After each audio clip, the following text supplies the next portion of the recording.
Oke baik, Assalamualaikum warahmatullahi wabarakatuh Bapak Ibu Guru yang terhormat, jumpa lagi di channel Guru Obat Bersatu Media Informasi dan Edukasi. Semoga Bapak Ibu senantiasa sehat walafiat. Nah, di video kali ini kami akan membahas salah satu berita terbaru nih untuk rekan-rekan guru, yaitu pesan PGRI untuk pemerintahan baru Prabowo mulai Oktober nanti. Kita ketahui Oktober nanti Pak Prabowo akan dilantik, kemudian akan berganti menteri kemungkinan, atau Mas Nadiem berlanjut. Mungkin juga, ya, seperti itu, karena belum ada kabinet resmi yang diumumkan oleh Pak Prabowo, jadi segala kemungkinan untuk kementerian itu bisa saja terjadi. Nah, di sini PGRI selaku organisasi guru itu menitipkan pesan khusus untuk Pak Prabowo nantinya. Seperti apa pesannya? Yuk kita bahas. Referensi informasi hari ini dari tempo.co.id. Ya, ini adalah media online terpercaya dan valid informasinya. Judulnya, isu kabinet Prabowo banyak beredar, PGRI berpesan, jangan mudah ubah kurikulum pendidikan. Yuk kita baca dulu. Presiden terpilih Prabowo Subianto yang dilantik Oktober 2024 belum mengumumkan postur kabinet dan orang-orang yang akan dipilihnya untuk menjadi menteri. Sempat beredar di media sosial daftar nama-nama menteri, namun hal itu dibantah partai pengusungnya Gerindra. Kami tegaskan sekali lagi bahwa itu tidak benar dan belum ada dikeluarkan oleh Pak Prabowo Subianto dan timnya. Ini kata dari pihak Gerindra. Meski belum jelas siapa yang akan duduk sebagai menteri dan program kabinet Prabowo, pengurus besar Persatuan Guru Republik Indonesia PGRI mengingatkan bahwa pemerintahan baru jangan kemudian dengan mudah mengubah kurikulum. Apa kata Pak Prof. Unifa selaku Ketua PGRI? Beliau mengatakan, kita selalu belajar bahwa ujung pergantian ada kurikulum baru. Nanti kemudian oleh kabinet baru dievaluasi. Nah, itu tadi Bapak Ibu, jadi memang biasanya selama ini kita ketahui sering terjadi ganti menteri, ganti kurikulum. Terakhir kemarin ya, yang baru-baru itu dari K13 ke kurikulum merdeka. Sebelumnya K13 ada K13 revisi, jadi perubahan, tidak berganti namanya, hanya direvisi. Nah, kemudian Mas Nadiem menduduki jabatan menteri, keluar kemudian kurikulum merdeka. Apakah kemudian ketika Pak Prabowo menunjuk menterinya terkhusus untuk Menteri Pendidikan akan berganti pula? Ini menjadi tanya-tanya besar Bapak Ibu. Satu pertanyaan yang menarik Bapak Ibu di kolom komentar ya. Seperti ini pertanyaannya, apakah kurikulum akan berubah lagi setelah berganti pemerintahan? Dengan kata lain, apakah akan berlanjut istilah ganti menteri, ganti kurikulum? Memang Bapak Ibu, bulan Oktober nanti itu peralihan jabatan ya dari Pak Presiden Jokowi ke Presiden terpilih Pak Prabowo Subianto, termasuk masa jabatan untuk menteri, termasuk Menteri Pendidikan juga berakhir Oktober Bapak Ibu.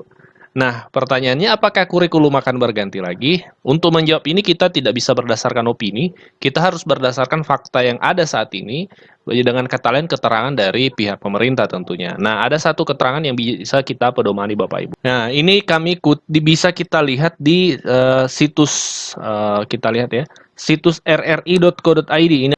Nah, ini bisa kita lihat di RRI, Radio Republik Indonesia.co.id, media online-nya, judulnya Pemerintahan Prabowo Gibran diyakini tetap akan terapkan kurikulum merdeka. Ini statement dari Kepala Badan Standar Kurikulum Asesmen Pendidikan BSKAP, Kemendikbud Anindito Aditomo. Kita baca dulu ya, baru kita bahas lebih lanjut.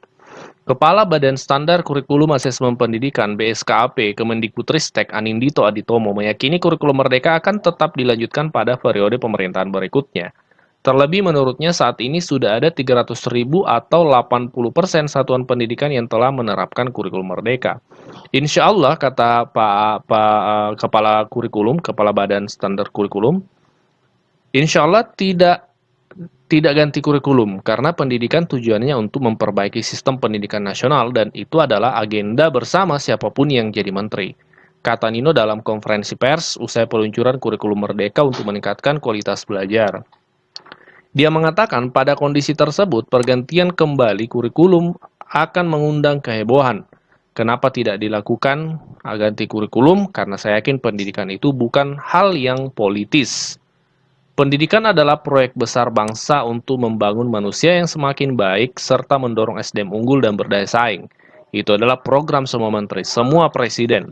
Dia memastikan keberadaan kurikulum Merdeka telah dilandasi berbagai regulasi dan kebijakan kuat, mulai dari peraturan Kemendikbudristek, peraturan di tingkat daerah, bahkan peraturan presiden. Kemudian paling penting manfaat yang sudah dirasakan ini yang mendorong pemerintah selanjutnya untuk melanjutkan. Karena manfaatnya sudah dirasakan begitu banyak sekolah, anak murid, dan guru. Ya, jadi penjelasan dari Kepala Badan Standar Kurikulum ya, menerangkan bahwa beliau yakin bahwa kurikulum Merdeka akan tetap dilanjutkan di pemerintahan Pak Prabowo. Memang kan dari pemerintahan Pak Jokowi ini adalah ke Pak Prabowo ini kan apa istilahnya melanjutkan seperti itu, melanjutkan. Apakah kemudian kurikulum Merdeka juga akan dilanjutkan? Kalau berdasarkan dari keterangan Kepala Badan Standar Kurikulum akan dilanjutkan. Tapi menurut kami ini bisa saja berubah. Karena setiap menteri itu pasti ada kebijakannya, setiap presiden pasti ada kebijakannya, bisa saja berubah total, bisa saja berubah ya, berubah 50%, bisa saja berubah 25% dan seterusnya.